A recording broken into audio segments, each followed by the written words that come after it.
દશામાં ના નડે અને આપણાને નડે, બરોબર? એટલે આ દશામાના વર્તો કરીને ઘરેથી દશા બેહાડવાની પ્રથા છે એ કોઈ પણ બેન દીકરીએ દશામાના વર્ત હવે કરવાના નહીં. અને જેને દશામાં નડે એ બધા માને મારે અહીંયા મેલતી દો, હું એકલી ગાડી ફેરવું છું, દશામાં મારા ભેગા ગાડી ભરશે. અને નડે તો મને નડે, તમને કોઈ નડશે નહીં, બરોબર ને? પછી આ ભુવાનું ને એનું જો ને એ કંટ્રોલ મારું છે, પણ મહેરબાની કરીને કોઈ ભુવામાં ફસાતા નહીં. તમારું જે કર્મ છે એનું ઈ છે અગત્યનું છે. જેવું કર્મ કરશો એવું ભોગવશો.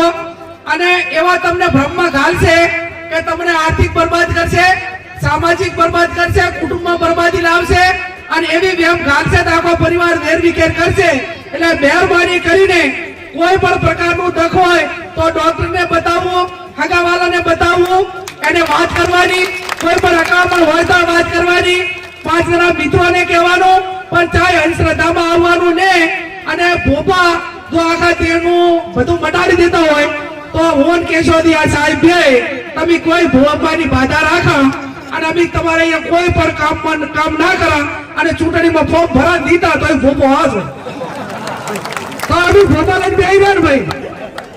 તો હવારે 5 વાગે ઉઠીને રાતે વગાડતા સુધી માથામાં શેર ઝૂંડ લઈને ફરવાનું કોઈ કારણ ખરું? તો બધા ભોપો દીતાડી દે.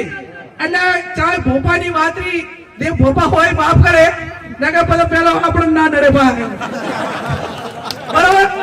એટલે આ માત્ર ભ્રમો છે, માત્ર કમાણી અને સાધન છે, ટોકા રસ્તા છે.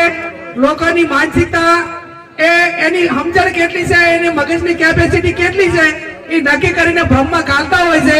એટલે મહેરબાની કરીને કોઈ પણ પ્રકારની તકલીફ હોય તો જેનો જે નિષ્ણાત હોય એના કંદાવું, હગાવાલાનું હોય તો હગાવાલા કંદાવું, દખ નાતું હોય ડોક્ટર કંદાવું, અને જે કઈ હોય એ 5 જણે થઈને એનું નિરાકરણ લાવવું.